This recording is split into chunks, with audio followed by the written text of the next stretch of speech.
بسم الله الرحمن الرحيم. الحمد لله الذي لا يبلغ مدحته القائلون ولا يحصي نعماءه العادون ولا يعدي حقه المجتهدون، الذي ليس لصفته حد محدود ولا نعت موجود ولا وقت معدود ولا أجل ممدود، فطر الخلائق بقدرته ونشر الرياح برحمته. الصلاة والسلام على الرسول المسدد المصطفى العمجد المحمود الأحمد، سيدنا ومولانا ومولى الكونين جد الحسن والحسين وعاني والقاسم محمد. اللهم صل على محمد وآله الطيبين الطاهرين المعصومين الذين قال الله إنما يريد الله ليذهب عنكم الرجس أهل البيت ويطهركم تطهيرا. اللهم صل على محمد ولعنة الله على أعدائهم أجمعين من يوم عداوتهم إلى قيام يوم الدين. أما بعد، قال الحكيم في قرآن الكريم: بسم الله الرحمن الرحيم. ألم ترى كيف ضرب الله مثلا كلمة طيبة كشجرة طيبة أصلها ثابت وفرعها في السماء تؤتي أكلها كل حين يضرب الله الأمثال للناس لعلهم يتذكرون. وكلمة خبيثة كشجرة خبيثة اجتثت من فوق الأرض ما لها من قرار. صلوات. اللهم صل على محمد وعلى محمد. سورہ مبارکہ ابراہیم کی آیات اللہ اپنے اس کلام میں عظمت اہل بیت کا ایک باب روشن کر رہا ہے۔ یہ طے ہے کہ جہاں فضیلتیں ہوں گی، جہاں رفعتیں ہوں گی، جہاں بلندیاں ہوں گی، جہاں عظمتیں ہوں گی، جہاں فضیلتیں ہوں گی، جہاں کمالات ہوں گے، وہاں صدارت اہل بیت کی ہے۔ تمام تر کمالات کا مجموعہ اگر کوئی گھرانہ ہے تو وہ اہل بیت مصطفیٰ ہے۔ یوں تو شعبان المعظم ایک سے زیادہ نسبتوں کا مہینہ ہے، بلکہ شاید ایک یہی تو مہینہ ہے کہ جو اہل بیت کو جس میں خوشیاں ملی ہیں، اور اللہ کے نزدیک کربلا کی کتنی حیثیت اور اہمیت ہے۔ اللہ نے کربلا کے اہم ترین کرداروں کو شعبان میں بھیجا ہے۔ صلوات پڑھے ذرا محمد وآل محمد۔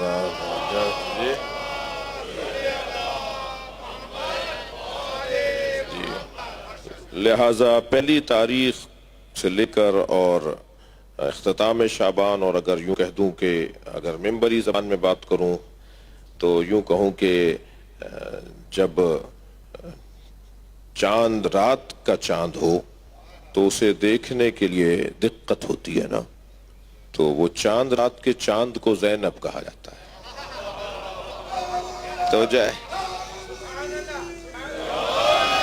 صلوات پڑھے ذرا عظمت سیدہ زینب پر۔ دیکھ کو نظر نہیں آتا،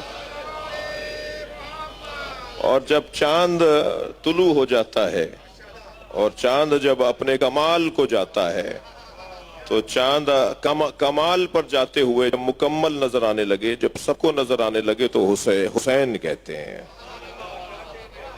اور اطاعت کا اس سے بڑا اور کیا عنوان ہوگا کہ میرے مولا عباس دنیا میں قدم رکھنے میں بھی آگے نہیں آ رہے، ایک دن پیچھے آ رہے ہیں۔ صلوات پڑھے ذرا محمد و آل محمد۔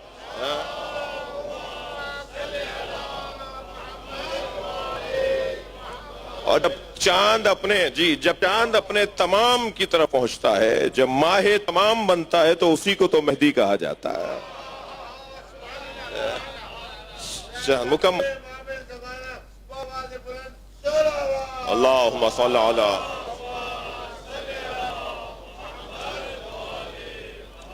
اب یہاں بظاہر تو آج ہم داخل ہو گئے ہیں 5ویں تاریخ میں اور بڑھ رہے ہیں حضرت علی اکبر اور حضرت قاسم علیہ السلام کی سیرت کی طرف،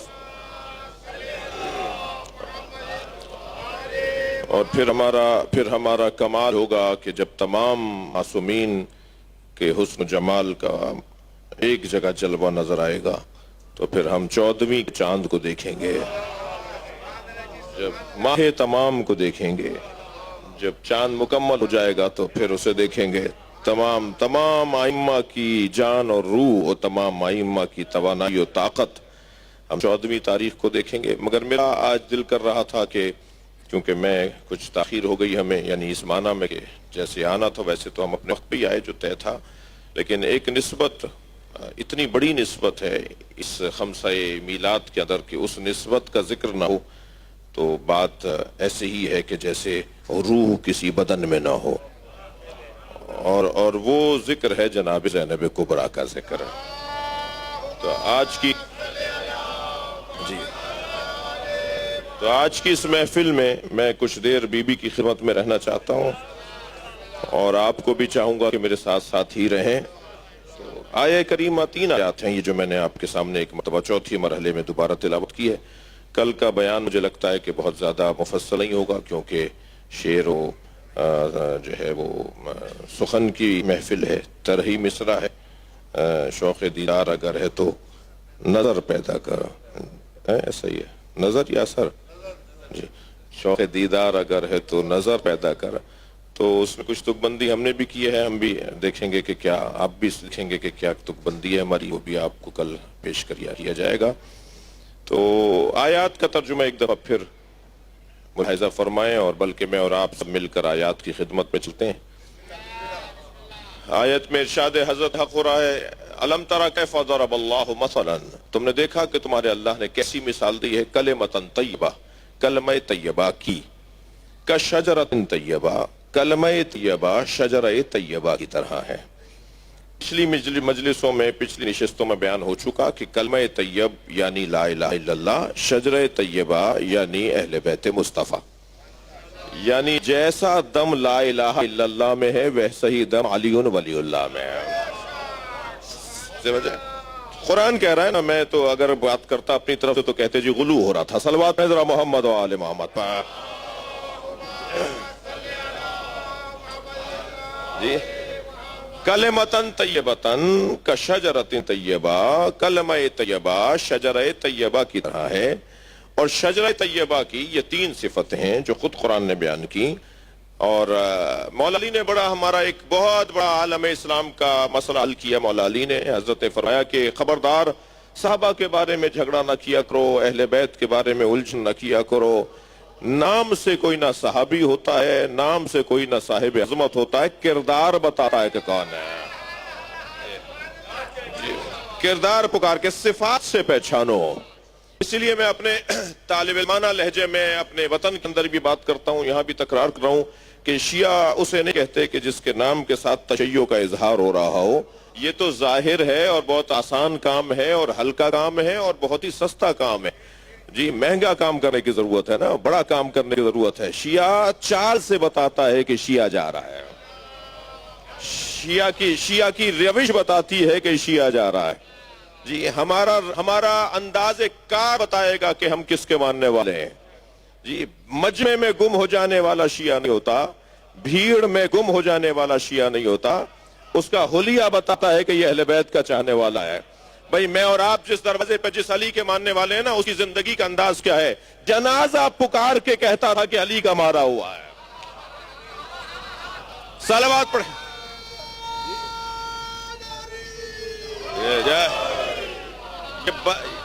یہ بتانا نہیں پڑتا تھا کہ اسے علی نے مارا ہے، جی اتنا برابر کا علی کاٹتے تھے۔ بھئی گراموں کا تولے ماشے کا فرق نہیں ہوتا تھا، وہ افقی چلے یا عمودی چلے، تلوار عمودی چلے یا افقی چلے، میرے مولا دو انداز سے نہیں مارتے تھے، بلکہ علی نے اگر 1,00,000 مرتبہ تلوار چلائی ہے نا تو میرے مولا صادق فرماتے ہیں ہر تلوار کا رنگ علیحدہ تھا. جی 1,00,000 مرتبہ اگر علی نے تلوار چلائی ہے تو ہر تلوار کانت ضربات علی ابکارا، جملہ مولا کا کانت ضربات علی ابکارا، علی کی ہر ضربت بکر. محفل پڑھ رہا ہوں تو جملہ کہہ دوں، علی کی ہر ضربت باقرہ ہوتی تھی.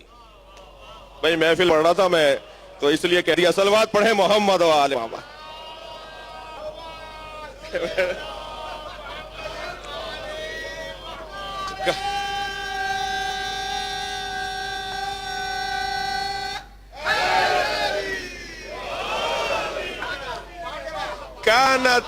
کانت ضربات علی ابکار، علی کی ہر ضربت بکر ہوتی تھی، تازہ نئی. جی پہلے والی سے جڑ بھی نہیں ہوتی تھی. میں اس وادی میں نہیں جانا چاہتا جب میری پسندیدہ وادی ہے جس میں اس وقت خود رکھ چکا ہوں، لیکن مجھے کیونکہ ثانیہ زہرا پر ان کی خدمت میں حاضری دینی ہے. تو مولا کے چاہنے والے کیسے ہوتے ہیں؟ مولا کے چاہنے والے اب یہاں یہ نہیں کہ صاحب فلاں نے جو ہے فلاں کا نام مولا علی نے اپنے بچوں کے نام پہ رکھا، فلاں نام مولا علی نے اپنے بچوں کے ناموں پہ رکھے. شہدائے کربلا کے اندر نام بہت سے ایسے ہیں جسے شیعہ حضرات پسند نہیں کرتے. جی تو ہم یہی بات کرتے ہیں نا کہ ہم ناموں سے کام نہیں ہے، ہمیں کردار سے کام ہے، اور کردار پکار کے بتائے گا کہ کون ہے. اور یہ تو بہت چھوٹا پن ہے کہ انسان ناموں میں الجھ جائے، کپڑوں میں الجھ جائے، ہیئر اسٹائل میں گم ہو جائے، جی پائچوں میں الجھ جائے، زلفوں میں ہی مشکل کا شکار ہو جائے. یہ بہت چھوٹا پن ہے، یہ بہت ہی رقیق انداز زندگی ہے. اصل کردار تو یہ ہے، اصل بات اور معیاری زندگی تو یہ ہے کہ انسان کردار کا متوالا ہو. لہذا اب شجرہ طیبہ کی 3 صفتیں خود اللہ نے بیان کی ہیں. شجرہ طیبہ کی پہلی صفت حضرت احدیت ارشاد فرما رہا ہے اصلها ثابت. اللہ کہہ رہا ہے شجرہ طیبہ یعنی اہل بیت. شجرہ طیبہ میں بچوں جوانوں کے لیے جلدی سے کہہ دیتا ہوں اہل بیت. اللہ نے اہل بیت کو شجرہ طیبہ کہا ہے قرآن مجید میں. اس کے علاوہ بھی نام لیے اللہ نے اہل بیت کے. قبیلے کا ذکر ہو رہا ہے، ایک خانوادے کی بات ہو رہی ہے، ایک جنس کے لوگوں کی بات ہو رہی ہے، ایک جیسے لوگوں کی بات ہو رہی ہے. وہ جو ایک جیسے لوگ ہیں وہ شجرہ طیبہ جو ہے اس کی پہلی صفت یہ ہے کہ اصلها ثابت، اس کی جڑیں بڑی مضبوط ہیں. یہ جھولنے والا نہیں ہے، یہ ہوا کے دوش پہ رہنے والا نہیں ہے، ہوا کی تندی سے اکھڑنے والا نہیں ہے. اصلها ثابت، پہلی صفت یہ ہے. وفرعها فی السماء، اور اس کی شاخیں آسمانوں میں ہیں. دوسری صفت یہ ہے کہ آسمان والوں کو بھی کھلاتے ہیں، وہاں والے بھی یہاں سے روٹیاں لے کے جاتے ہیں. یہ شاخیں وہاں تک جا رہی ہیں، وہاں سے جڑا ہوا درخت ہے. وفرعها فی السماء. اور تیسری صفت یہ ہے کہ تؤتی اکلها کل حین باذن ربها، یہ ہر موسم میں پھل دیتا ہے. یہ شجرہ طیبہ ہر موسم میں پھل دیتا ہے. ان کے پاس ہوتا ہے تب بھی دیتے ہیں، نہیں ہوتا تب بھی دیتے ہیں. یہ ہاتھوں میں ہتکڑیاں بندھوائے ہوئے ہوں تب بھی ہاتھ کھلوا رہے ہوتے ہیں. یہ زندانوں میں ہوں تب بھی لوگوں کو حر بنا رہے ہوتے ہیں. یہ ہوتا ہے، یعنی یہ ہر موسم میں پھل دینے والے ہیں. یہ نہیں کہیں گے آج ہمارے حالات اچھے نہیں ہیں. ہمارے ساتھ تو یہ ہوتا ہے نا، ہم نے ہمیشہ مدد کی، مثال کے طور پہ بارگاہ کی، ہم نے مثلا ہمیشہ قومی مسائل میں اپنا حصہ ڈالا. اب حالات اچھے نہیں ہوئے، ہم سے جب مانگا کہا گیا جی کچھ مدد کر دیجیے، ہم نے کہا جی اب آج ہمارے حالات اچھے نہیں ہیں، اب ہم نہیں دے سکتے. تو یہ آج اور کل والی بات نہیں ہے جی. یہ موسم بدلنے والے لوگ نہیں ہیں، ان کا موسم بدلتا نہیں ہے. ان کی جملہ عرض کر رہا ہوں ممبر کی زبان کا، ان کی زندگیوں میں کبھی شام نہیں آتی، ان کی زندگیوں میں ہمیشہ سحر رہتی ہے. یہ کبھی صلوات پڑھیں ذرا محمد و آل محمد.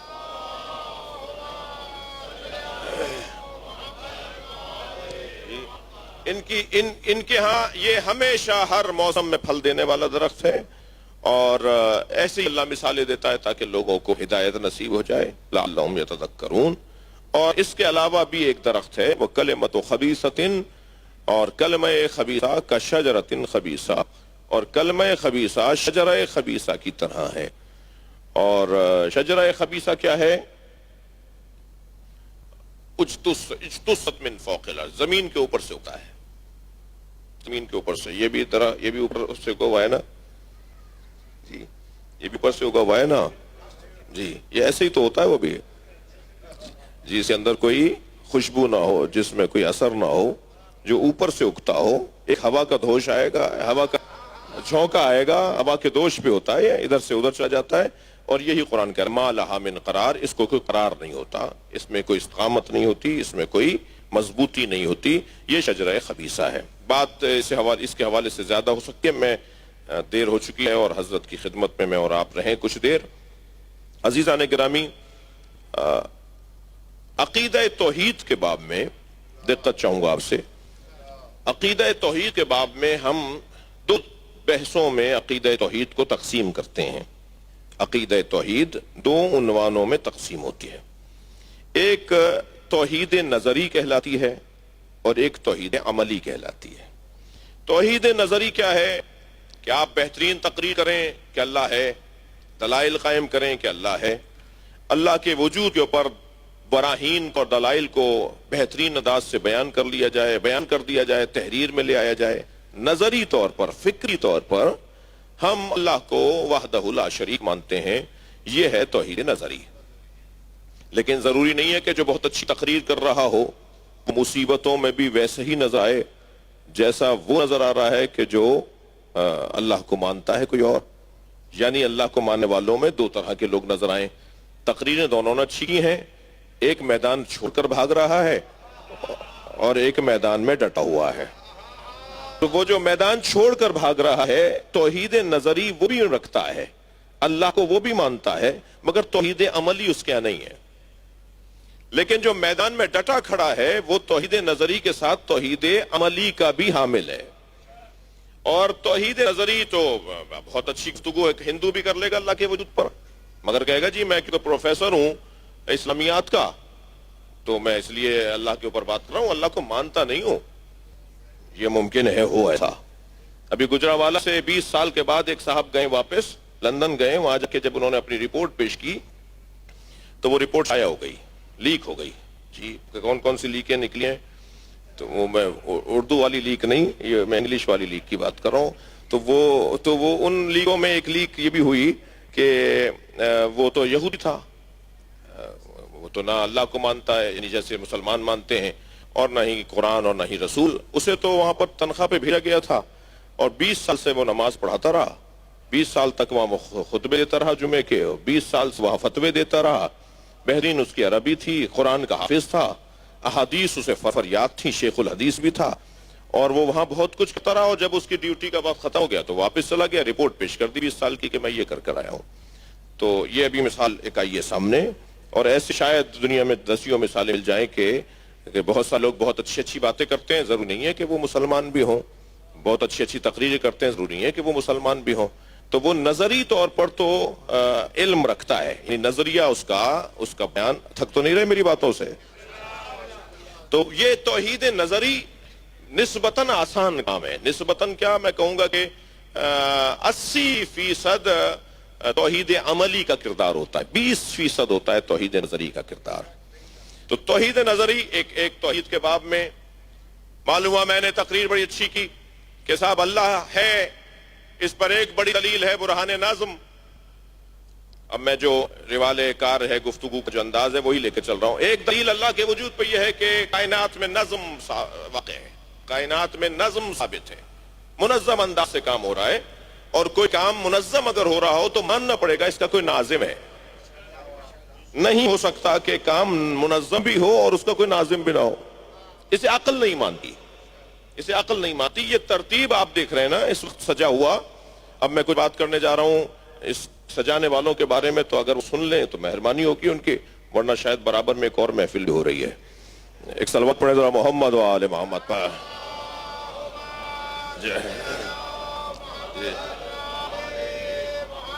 ابھی آپ دیکھ رہے ہیں نا کتنا اچھا انہوں نے جو ہے وہ سجایا ہے، جس کو کہہ لیجئے کہ ممبر سجایا ہے کتنا اچھا.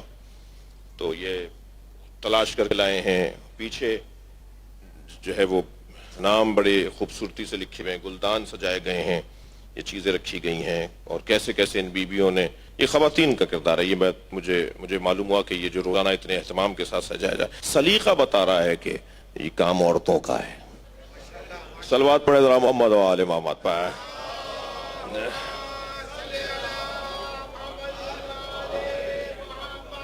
بھائی ان کی توفیقات خیر میں اضافے کے لیے صلوات پڑھ دیجئے، اللہم صل علی محمد و آل محمد۔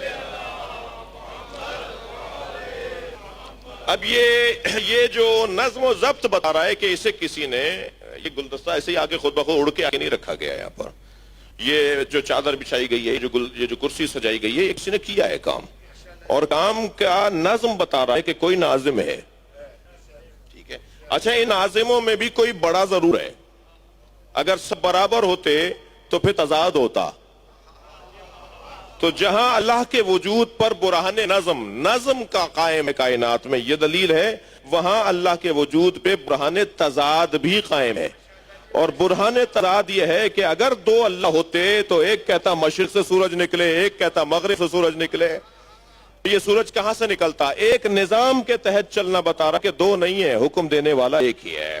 صلوات پڑھنا محمد و آل محمد پر۔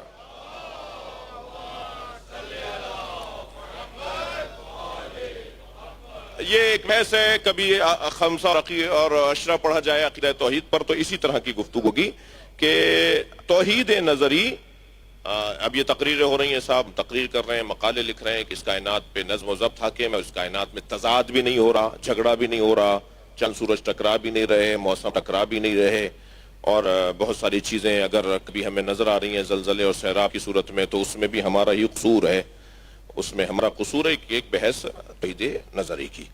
لیکن توحید نظری سے زیادہ اور اصلی جو بحث ہے وہ ہے توحید عملی کی، اور وہ کیسے؟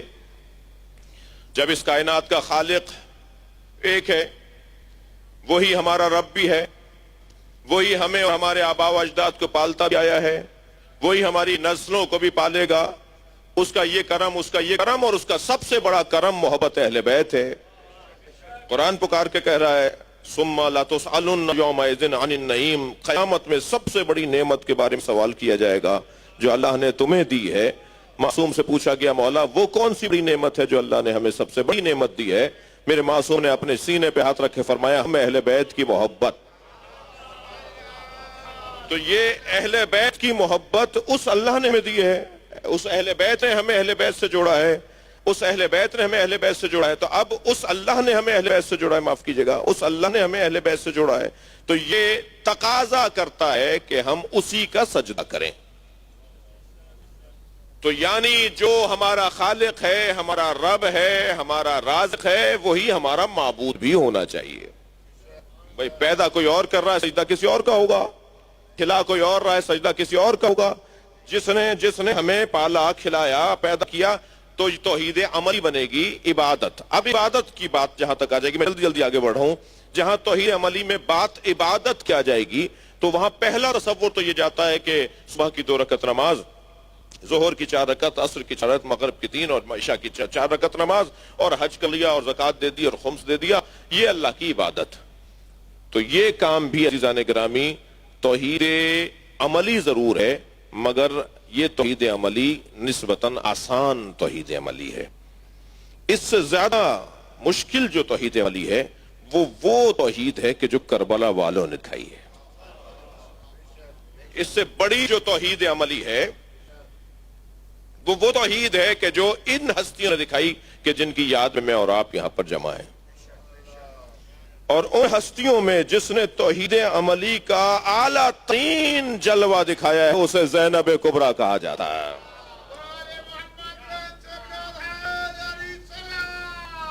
اللہم صل علی محمد۔ بھائی اہل دقت بیٹھے ہوئے ہیں اور میں محسوس کر رہا ہوں کہ آپ کی توجہات بھرپور ہیں۔ علامہ سید علی نقی نقن اللہ مقامہ کا بڑا حسین جملہ ہے، وہ فرماتے ہیں کہ اللہ کے وجود پر دلیلیں تو انگنت ہیں، ایک نہیں لاکھوں کروڑوں، جو دلیل آپ 50 آپ بنائیں گے، 200 آپ بنائیں گے، 600 آپ بنائیں گے، اور پھر ساری دنیا کا ایک ایک فرد ہزار دلیلیں اللہ کے وجود پر لے آئے گا، مگر ساری دلیلیں ایک طرف اور عصر عاشور حسین کا اطمینان دلیل خدا ایک طرف۔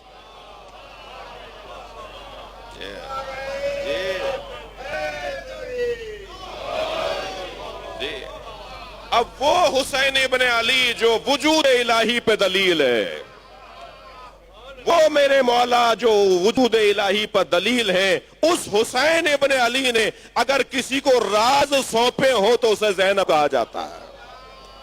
اللہ اکبر۔ بحث اللہم صل علی محمد وآل محمد۔ بی بی کو میرے مولا نے عصر عاشور اسرار امامت سونپے۔ سنگین بات ہے، سنگین بات ہے، اس کو جو ہے وہ ہضم کرنا بہت مقدمہ چاہیے، اس کے لیے صحت کاملہ چاہیے، ورنہ بیمار آدمی ہضم نہیں کر پا۔ صلوات پڑھے ذرا محمد و آل محمد پر۔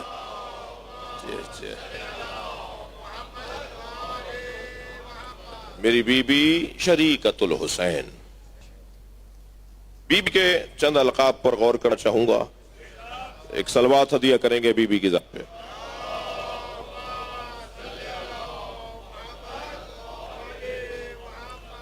عزیزان گرامی، سیدہ کے بی بی کے 61 القاب بیان کیے گئے۔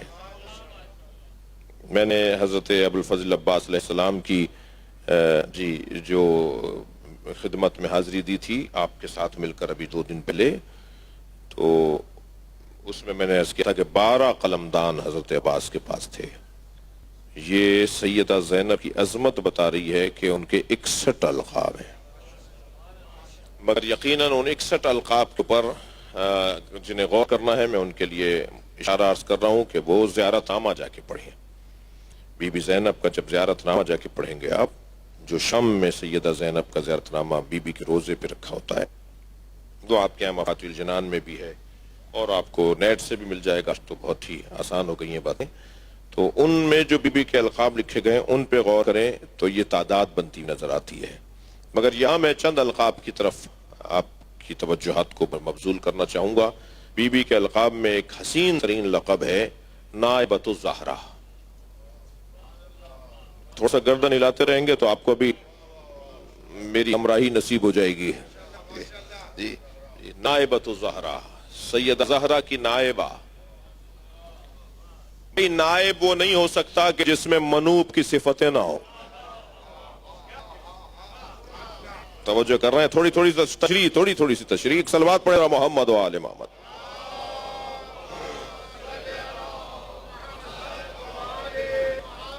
آپ ذرا غور فرمائیں، کبھی بھی کوئی پڑھا لکھا انسان جاہل کو اپنی جگہ نہیں بٹھائے گا،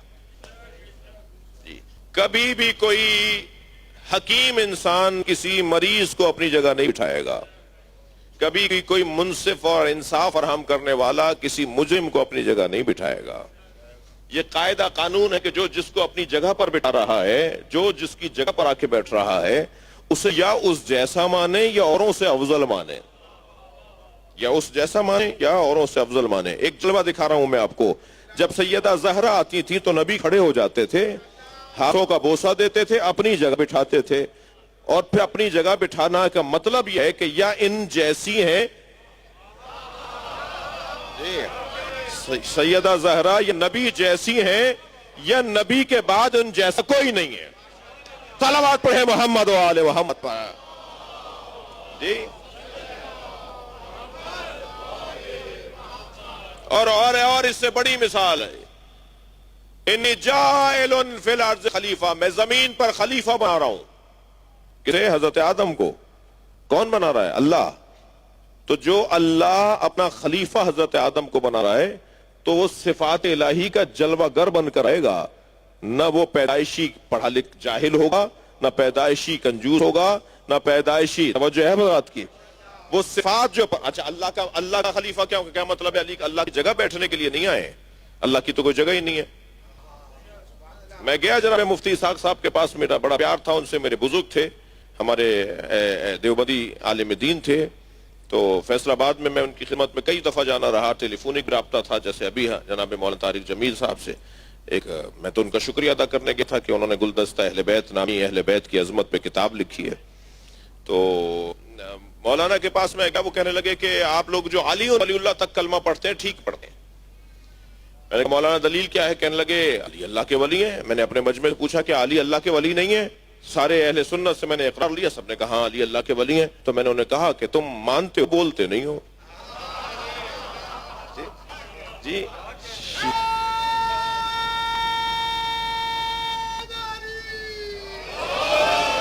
میں نے کہا مفتی صاحب ہم تو خلیفتہ بلا فصل بھی کہتے ہیں۔ تو کہنے لگے آپ یہ بھی ٹھیک کہتے ہیں۔ میں نے کہا جی دلیل کیا ہے؟ کہنے لگے دلیل یہ ہے کہ خلیفہ مصطفیٰ کا مطلب ہرگز نبی کی جگہ بیٹھنا نہیں ہے، اس لیے کہ اللہ نے حضرت آدم کو خلیفہ بنایا، تو کیا اللہ کی کوئی جگہ ہے؟ خلیفہ کا مطلب جگہ پر بیٹھنے والے کو نہیں کہا جاتا، خلیفہ کا مطلب ہے نمائندہ، اور نمائندہ تو جہاں جا کر بیٹھ جائے وہ نمائندہ ہے۔ جی جہاں جا کے بیٹھ جائے وہ نمائندہ ہے۔ تو حضرت علی نبی کے خلیفہ ہیں، اور وہ جو 3 دور گزرے ہیں ان تینوں دوروں میں بھی علی ہی خلیفہ ہیں۔ صلوات پڑھیں گے محمد و آل محمد پر۔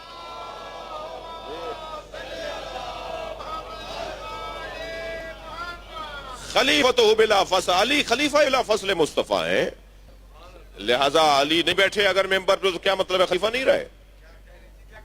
اسی لیے پیغمبر اکرم کی جگہ پر چوتھے دور میں جا کے بیٹھے، اور جب سرگوشیاں ہونے لگیں تو میرے مولانا عمار سے پوچھا عمار یہ کیا باتیں کر رہے ہیں؟ کہا یہ باتیں کر رہے ہیں کہ آپ اس جگہ پر بیٹھ گئے جہاں نبی بیٹھتے تھے، آپ سے پہلے آنے والے تو ایک زینت چھوڑ کے بیٹھتے رہے، آپ وہاں جا کے بیٹھ گئے جہاں نبی بیٹھتے تھے۔ تو میرے مولا نے ممبر پہ ایسے ہاتھ مار کے فرمایا ما ہذہ الوادی، لکڑیوں کا ڈھیر کیا ہے، میں تو نبی کے دوش پہ بیٹھا ہوں۔ توجہ، صلوات پڑھیں محمد و آل محمد پر۔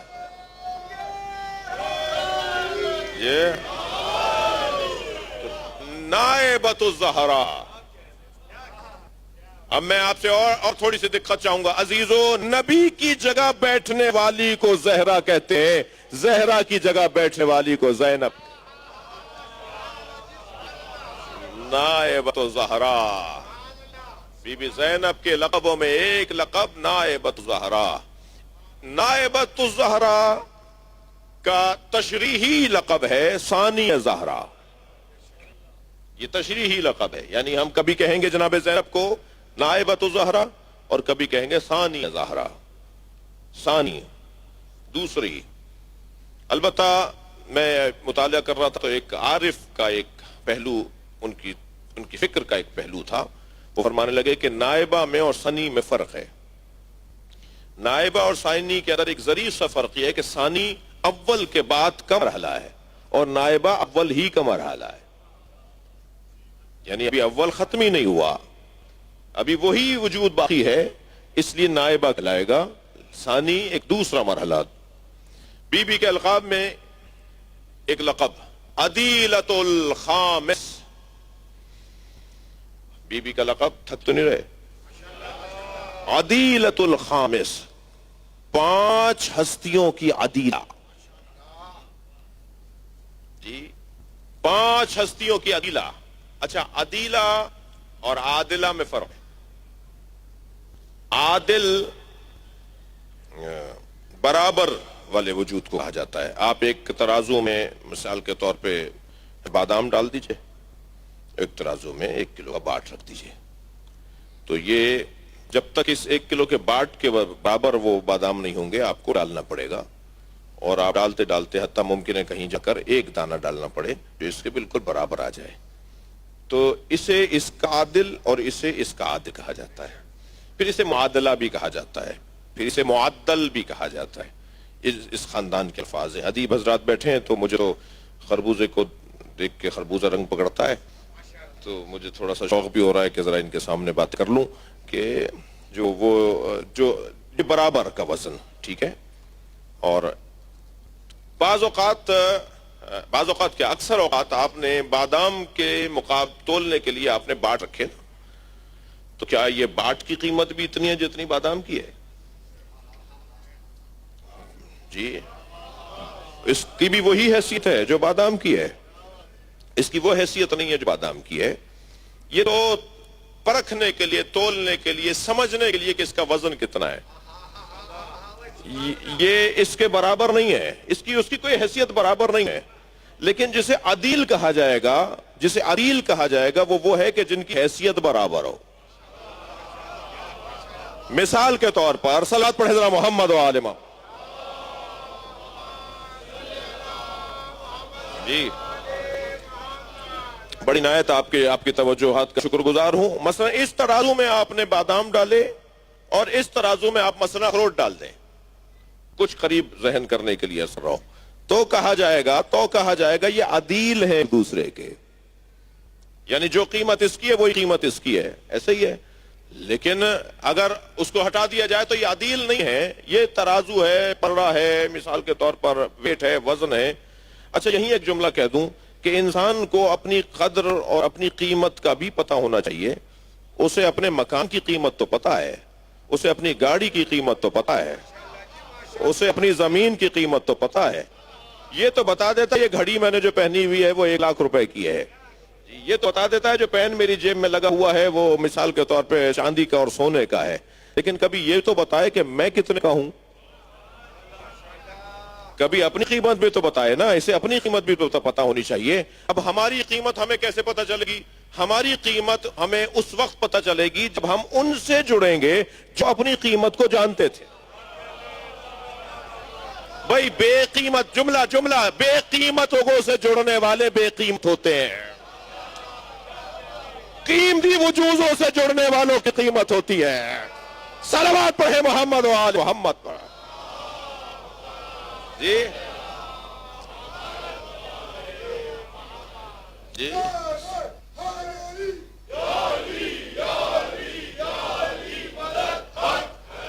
بڑی عنایت آپ کی توجہات کا شکر گزار ہوں میں۔ ایک مرحلہ اور ہمیں اپنی قیمت کیسے معلوم ہوگی؟ ہمیں اپنی قیمت اس وقت معلوم ہوگی کہ جب ہم ان سے جڑیں گے کہ جو اپنی قیمت کو جانتے تھے۔ تو واقعاً ہم جڑے ہوئے ہیں انہی کے دروازے پر بیٹھے ہیں۔ اپنے امور زندگی کو چھوڑ کر آنا تو بہت چھوٹا کام ہے ان کے لیے۔ یہ جو اس وقت آپ نے خدمت کی ہے، اس وقت جو قربانی آپ نے دی ہے کہ ان کے نام پہ جمع ہیں، یہ بہت چھوٹی سی خدمت ہے، ان کی بہت معمولی خدمت ہے۔ تو ہم جن سے جڑے ہوئے ہیں وہ اپنی قیمت کو جانتے تھے، تبھی تو بستر پہ لیٹ کر نفس بیچا ہے۔ اب علی نے بتایا ہے کہ علی کی قیمت کیا ہے۔ دقت چاہوں گا عزیزان گرامی، علی بتائیں گے کہ علی کی قیمت کیا ہے۔ علی نے اپنی قیمت بتائی ہے، میرا وجود اللہ کی مرضیوں کے برابر ہے۔ اللہ اکبر۔ جی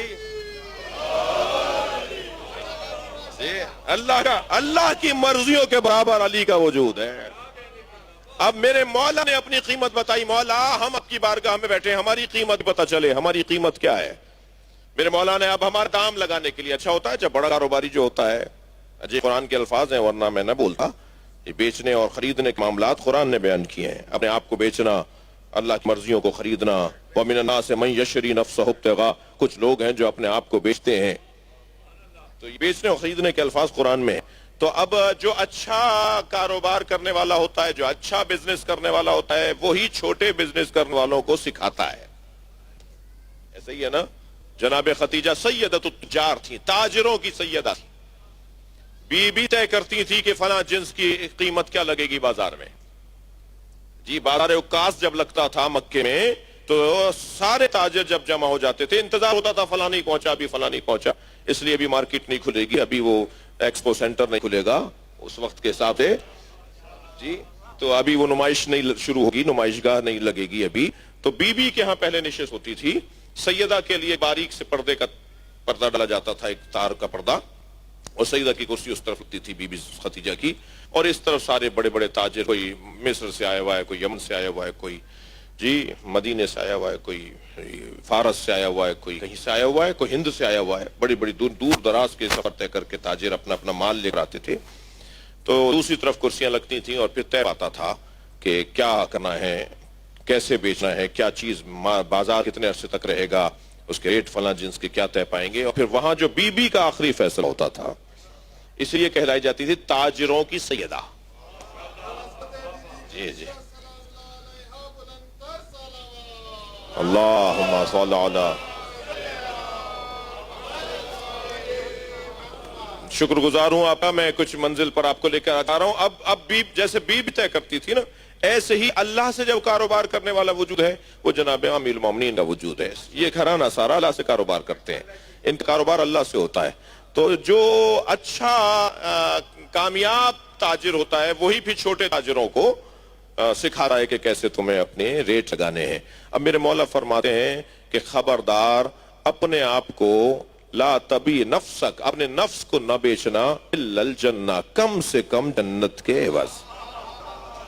تمہاری کم قیمت میں بتاتا ہوں، محنت کرو زیادہ لگوا لینا.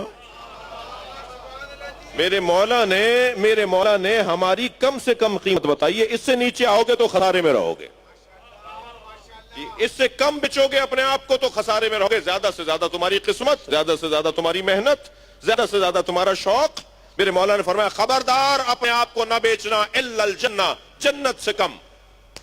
مولا یہ تو آپ نے کم سے کم قیمت بتائی ہے، زیادہ سے زیادہ کیا ہے؟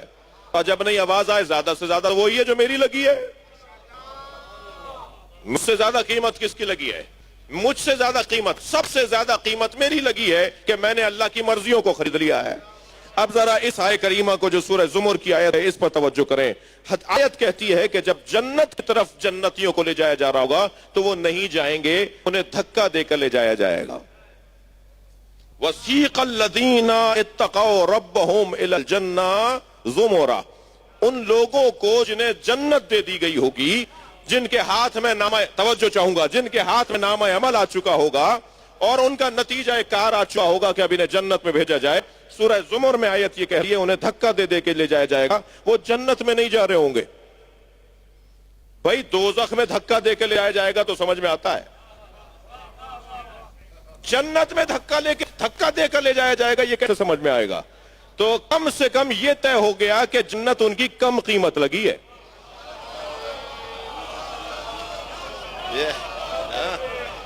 قرآن کہہ رہا ہے نا وسیق الذین اتقوا ربهم الی الجنہ، نے جنت کی طرف دھکا دے. سیق کہتے ہیں دھکا، سائق کہتے ہیں پیچھے سے دھکیلنے والے کو، قائد کہتے ہیں آگے چلنے والے کو، سائق کہتے ہیں جو پیچھے دھکا دے کے کہیں لے جائے.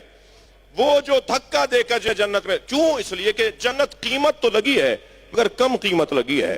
انہیں پوچھا جائے گا کیوں نہیں جا رہے ہو جنت کی طرف، تو جواب دیں گے کہ نہیں ہمیں جنت نہیں چاہیے، ہمیں حسین چاہیے.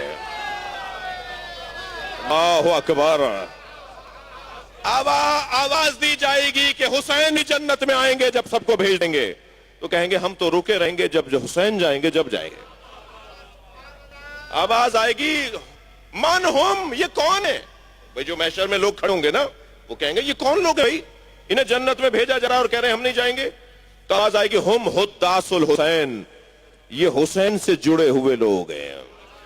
یہ کہہ رہے ہیں جب ساری زندگی ہم نے حسین حسین کہا ہے تو جنت میں بغیر حسین کے کیسے جائیں گے؟ صلوات پڑھیں گے محمد و آل محمد پر. اللہ اکبر. عدیلۃ و خامس، جو پنجتن کے برابر ہو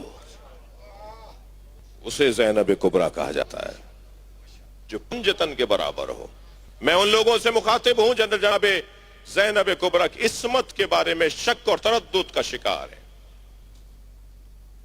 یہ القاب بتاتے ہیں کہ جناب زینب کی عصمت کی درجے پہ شدید ہے. یہ بحث کرنا، علامہ امام قانی نے بحث کی ہے جناب زینب کی عصمت کے اوپر، گفتگو کی ہے، تحریر دی ہے کہ جناب زینب کی عصمت مسلم ہے. تو دلائل دی ہیں انہوں نے، میں سے ایک دلیل انہوں نے دی ہے کہ جسے امور امامت تفویض کیے جائیں وہ معصوم کے علاوہ کوئی نہیں ہو سکتا. عصر عاشور امام حسین نے جناب زینب کو امور امامت تفویض کیے، ادھر امام سجاد غشی کے عالم میں. یہ بہت بھی راز کی بات ہے. عدیلہ خامس فرماتے ہیں اہل بیت پر 4 راتیں شدید آئی ہیں، مگر کسی ایک رات میں علی تھے اور کسی ایک رات میں علی نہیں تھے اور حسن تھے، اور کسی ایک رات میں حسن تھے اور کسی ایک رات میں حسین تھے اور حسن نہیں تھے. مگر ان 4 مصیبت کی راتوں میں زینب 4 میں تھی. یہ اتنا بڑا مضبوط وجود ہے. اصلها ثابت ذہن میں رہے میرے سننے والوں کے، اتنا مضبوط وجود ہے. وہ 4 مصیبت کی راتیں ایک شب رحلت مصطفیٰ، سرکار جہاں کی رحلت کی جو رات تھی وہ اہل بیت پہ بڑی شدید رات تھی، کائنات پر شدید رات تھی۔ پھر فرماتے ہیں دوسری رات جو اہل بیت پہ شدید رات تھی وہ شب دفن زہرا، جناب زہرا کو جب مولا علی قبر کے حوالے کر کے آئے وہ اہل بیت پہ شدید رات تھی۔ اور پھر تیسری شدید رات 21 رمضان روز شہادت امیر المومنین، اور پھر چوتھی رات شام غریبہ۔ ان چاروں راتوں میں جو ایک ذات چاروں راتوں میں مصیبت کو دیکھتی رہی وہ جناب زینب۔ یہ عدیلہ خامس کا میں تشریح کر رہا ہوں، عدیلہ خامس یعنی جو سارا کام، جو کام پنجتن نے مل کر کیا ہے وہ جناب زینب نے تنہا کیا ہے، جو جناب زینب نے خامس عدیلۃ الخامس، پانچوں کی عدیلہ، پانچوں کی عدیلہ۔ آگے بڑھوں، اسی عدیلہ الخامس کی ایک تشریح یہ کی ہے کہ خامس سے مراد پانچواں ہے، پانچ خمسہ کہتے ہیں ہم، خامس یعنی پانچ۔ تو یہاں خامس سے مراد خامس سے آلبا یعنی خامس سے مراد پنجتن نہیں ہے بلکہ حسین مولا ہیں، بعض تشریح کرنے والوں نے، اور وہ بھی ٹھیک ہے تو یہ بھی ٹھیک ہے، تو دونوں پہلو بیان ہونے چاہیے۔ عدیلۃ الخامس یعنی امام حسین کی عدیلہ، یعنی ہم وزن حسین، جو وزن اللہ نے حسین ابن علی مولا کو دیا ہے وہی وزن جناب زینب کو دیا ہے۔ اس ہی قول کی تشریحی قول، اسی قول کا تشریحی قول ہے، اسی ہی لقب کا تشریحی لقب ہے شریعت الحسین۔ شریعت الحسین کہیے یا عدیلۃ الخامس کہیے، پانچویں کی عدیلہ یعنی امام حسین پانچویں ہے نا پنجتن میں، اور یا شریعت الحسین کہیے۔ اور آگے بڑھوں، بی بی کے القاب میں ایک لقب ہے ملکۃ النساء، جی سیدۃ النساء، ملکۃ النساء، جی ملکۃ العرب، ملکۃ النساء، یہ بی بی کے القاب میں عورتوں کی ملکہ، خواتین کی ملکہ۔ مالکہ بھی مؤنث کے لیے استعمال ہوتا ہے اور ملکہ بھی مؤنث کے لیے استعمال ہوتا ہے، مگر دونوں میں فرق ہے۔ مالکہ اس مالک خاتون کو کہا جاتا ہے کہ جو ماضی میں مالکہ نہیں تھی مگر آج ہو گئی تو مالکہ ہے، لیکن ملکہ اسے کہتے ہیں جو جب سے ہے تب سے ملکہ ہے۔ بڑی عنایت، ایک سباتہ دیا کریں سیدہ کی ذات پہ۔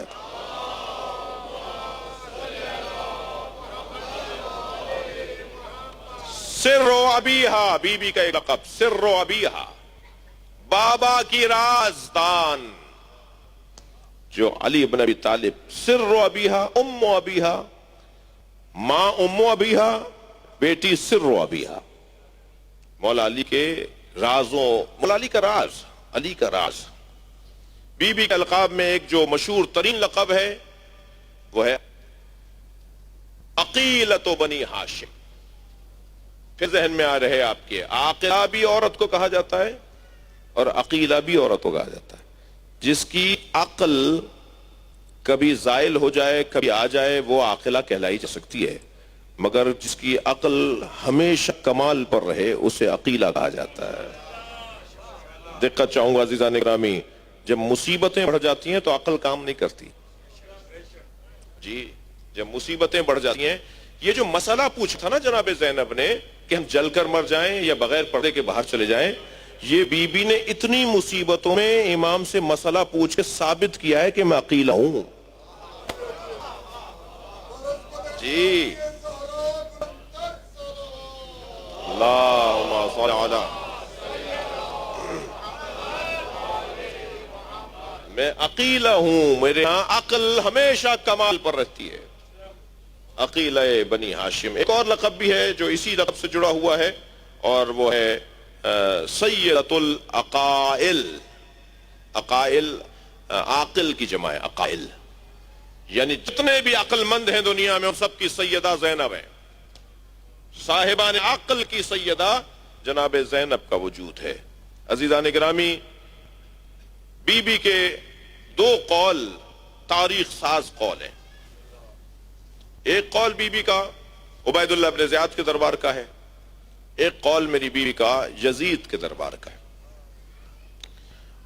عبید اللہ ابن زیاد کے دربار میں بی بی نے ایک سنہرے الفاظ میں گزارش کروں گا جن کا ذوق ہے اور جو ذوقی لوگ ہیں، بی بی کے ان دونوں قولوں کو خوبصورتی سے لکھوائیے. قالت زینب بنت علی، یہ لکھ کر اور پھر بی بی یا عربی میں قول، پھر اس کے نیچے ترجمہ لکھیے اور فریم کروا کے اپنے امام بارگاہوں میں اور اپنے عزاخانوں میں اور اپنے گھروں میں گائیے. اور دونوں قول صرف عزاخان میں لگانے کے نہیں ہیں بلکہ اپنے ڈرائنگ روموں میں بھی لگانے کے ہیں، اس لیے کہ میری اور آپ کی زندگیوں پر ان دونوں قولوں کا بڑا اثر ہوگا. ہمیں آتے جاتے یہ قول بی بی کا نظر آئے تو میرا رویہ بدلے، میرا مزاج بدلے، میرا طریقہ کار تبدیل ہو جائے، میں جہاں ہوں وہاں سے ایک قدم آگے آ جاؤں. یہ ان دو قولوں کا ایک نتیجہ ہے. میں پہلے بھی کہیں کہہ چکا ہوں، یہ خوف ہو رہا ہوتا ہے کہ کہیں یہاں نہ کہہ دیا، اور کہہ بھی لیا ہو تو تکراری بات، بہت زیادہ اچھی بات کو اقرار کر دینا بھی چاہیے. کبھی کبھی ہمیں اپنے گھروں میں جو سینریاں ہم لگاتے ہیں اور تغے لگاتے ہیں ان میں سے اس آیت کو بھی لکھوانے کی ضرورت ہے. فَأَيْنَ تَذْهَبُونَ، پوری آیت ہے، یہ اتنی سی آیت، چھوٹی سی آیت. فَأَيْنَ تَذْهَبُونَ، فَأَيْنَ تَذْهَبُونَ، چھوٹی آیت پوری یہی ہے. قرآن پوچھ رہا ہے کہاں جا رہے ہو؟ اسے لکھوائیں، سورہ تکویر کی آیت ہے، اسے لکھوائیں، اپنے گھر میں لگائیں. قرآن پوچھ رہا ہے کہاں جا رہے ہو؟ آتے جاتے اس پہ نگاہ پڑے گی. قرآن پوچھ رہا ہے کہاں جا رہے ہو؟ جانے کا جواب ہے تو جاؤ، ورنہ کہاں جا رہے ہو؟ بھئی اللہ کو جواب دینے کے لیے جواب ہے تو جاؤ، ورنہ کہاں جا رہے ہو؟ صلوات پڑھیں ذرا محمد و آل محمد پہ. جی کہاں جا رہے ہو؟ پوچھ رہا اللہ کہاں جا رہے ہو؟ ایسی بی بی کے یہ دو قول خطاطی کروائیے، خوش خطی سے لکھوائیے، فریم بنوائیے، گھر میں لائیے. اور وہ پہلا قول بی بی کا جو عبید اللہ بن زیاد کے دربار کا ہے، جب اس نے کہا دیکھا اللہ نے تمہارے ساتھ کیا کیا، دیکھا اللہ نے تمہارے ساتھ کیا کیا. دیکھیں ہم میں سے ہر ایک کسی نہ کسی مصیبت مشکل میں مبتلا ہے. کسی کی یہ مشکل ہے، کسی کی وہ مشکل ہے، کسی کی وہ مشکل ہے. جناب زینب سے زیادہ کسی کی کوئی مشکل نہیں ہے. تو جس کی سب سے بڑی مصیبت، جو سب سے زیادہ مصیبت کا شکار اور سب سے زیادہ مصیبت جس کے دروازے پر تھی، وہ اگر یہ کہہ دے تو پھر ہماری تسلی کے لیے، ہمارے حوصلے کے لیے اور کیا چاہیے؟ وہاں تو لاکھوں کی تعداد میں مصیبت، میں تو ایک مصیبت کا شکار ہوں تو میں مشکل میں گھبرا رہا ہوں، تو اس کا قول میرے اوپر اثر کرے گا جو لاکھوں مصیبتوں کا سامنا کر رہی ہیں اور جملہ اتنا بڑا کہہ رہی ہیں. کہا دیکھا تمہارے اللہ نے تمہارے ساتھ کیا کیا، تمہارے مردوں کو مار دیا، تمہارے بچوں کو مار دیا، تمہارے بھتیجوں بھانجوں کو مار دیا، تمہارے بھائی کو مار دیا اللہ نے، تمہیں اسیر بنا دیا اللہ نے، تمہارے ہاتھوں میں اللہ نے رسی ڈال کر یہاں پہنچا دیا. یہ جملے خدا ناشناس لوگ زیادہ بولتے ہیں. یہ جملے وہ زیادہ بولتے ہیں جن کا کوئی اللہ سے تعلق نہیں ہو رہا، کہ ایک مرتبہ آواز دے کر کہتا ہے دیکھا زینب تم نے اللہ کو کہ تمہارے ساتھ کیا کیا. میری بیوی نے اپنے بابا کے لہجے میں ایک مرتبہ شیر کے لہجے میں آواز دے کر کہا، آواز آئی مار رائے تو اللہ جمیلہ، ہم نے اللہ کو جمیل ہونے کے علاوہ نہیں پایا. اللہ جمیل ہے، اللہ جمیل ہے. ہم جانتے ہیں کہ اللہ کیا ہے. اللہ سے بڑا کرم کرنے والا کوئی وجود نہیں ہے. یہ میری بیوی کا ایک تاریخ ساز جملہ ہے. دوسرا جملہ جو میری بیوی نے شام کے دربار میں یزید سے کہا، جب اس نے کہا کہ کیا دیکھا، کیا ہوا، جی اللہ نے کیا کیا تمہارے ساتھ، تو میری بیوی فرماتی ہیں البلاء للولا، بلائیں تو ہوتی اس لیے ہیں کہ جس پر بلائیں آتی ہیں اس سے محبت کا اظہار ہو رہا ہوتا ہے. اللہ ہم سے محبت کرتا ہے اس لیے ہم پر بلائیں بھیجی ہیں. یہ بہت بڑا ایک سہارا ہے جس کو کہہ لیے نا کہ ایک پہاڑ کی طرح انسان کو ٹھہرا دے گا. یہ جملہ مضبوط بنانے کے لیے بی بی کا جملہ البلاء للولا، بلائیں ولا کی وجہ سے، محبت کی وجہ سے. یہ مصیبتیں اس لیے ہیں کہ اللہ ہم سے محبت کرتا ہے.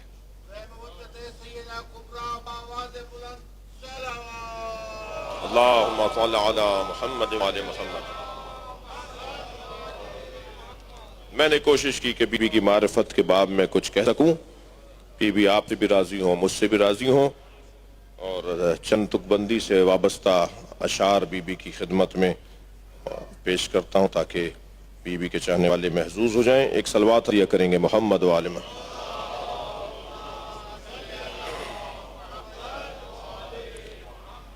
توجہ ہے،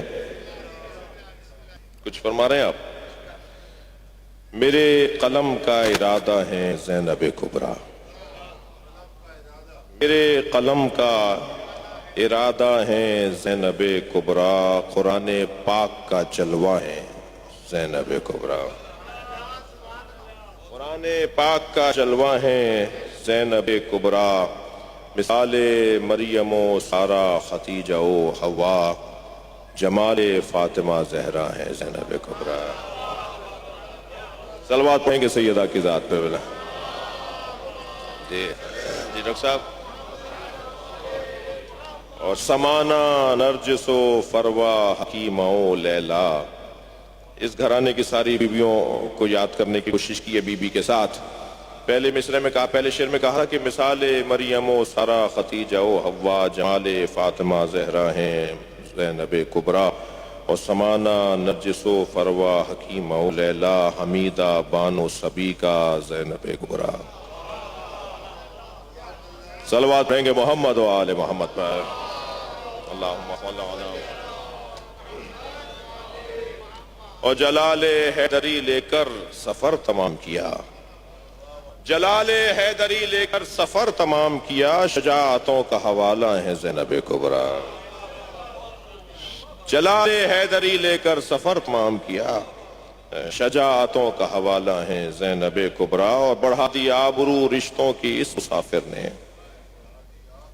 بڑھا دی آبرو رشتوں کی اس مسافر نے، وقار فاطمہ زہرا ہے زینب کبریٰ، وقار فاطمہ زہرا ہے۔ اور عرض کیا ہے کہ سجا ہے مقتل سادات جب زمانے میں، سجا ہے مقتل سادات جب زمانے میں، شکستہ دل کا سہارا ہے زینب کبریٰ، شکستہ دل کا سہارا ہے زینب کبریٰ۔ بڑی عنایت اور شعر عرض کیا ہے کہ خمینی مرعشی مرزا ہوں ملا صدرہ ہوں، سمندروں کا کنارہ ہے فاطمہ زینب کبریٰ۔ اللہم صلی علی محمد۔ ہوا جو زیارت حضرت سے فیض یاب کبھی، تو اس کی خاص شفیع ہیں زینب کبریٰ۔ اور یہ روزہ آپ کا اہل کسا کی زیارت ہے، یہ روزہ میں گزارش کروں گا کہ بی بی کے روزے کی زیارت کے شرف کے لیے بلندتر صلوات پڑھیں۔ اللہم صلی علی محمد وعلی محمد۔ شاید دوسرے میں سے کسی قابل ہو، بی بی مجھ سے راضی ہوں، یہ روزہ آپ کا اہل کسا کی زیارت ہے، یوں پنجتن کا خلاصہ ہے زینب کبریٰ، یوں پنجتن کا خلاصہ ہے زینب کبریٰ۔ کھلا ہے سوئے جنا آج یہاں سے دروازہ، اس محفل سے ایک دروازہ کھل رہا ہے، کھلا ہے سوئے جنا آج یہاں سے دروازہ، بشارتوں کا اجالا ہے زینب کبریٰ۔ اور دو شعر اور سن لیجئے کہ حدیث منطق و تاریخ فلسفہ و کلام، فقاہتوں کا جریدہ ہے زینب کبریٰ، فقاہتوں کا جریدہ ہے زینب کبریٰ۔ اور مختارز کیا ہے کہ لحد کا خوف ہے، برزخ کا ڈر ہے عاصی کو، میری نجات کا ذریعہ ہے زینب کبریٰ۔ دعا کریں یا اللہ ہمارے اس بولنے سننے کو اپنی بارگاہ میں شمار فرما، عبادت شمار فرما، حاجات کو پورا فرما، مشکلات کو برطرف فرما، آسانیاں عطا فرما، راحتیں چین عطا فرما، اس مہینے کی برکتیں عطا فرما، ہم سب کے رزق میں عزت میں اضافہ فرما، جو مسائل مشکلات پریشانیاں الجھنے ہیں انہیں سیدہ زینب کے صدقے میں آسان فرما، ہم سب کی عاقبت خیر فرما۔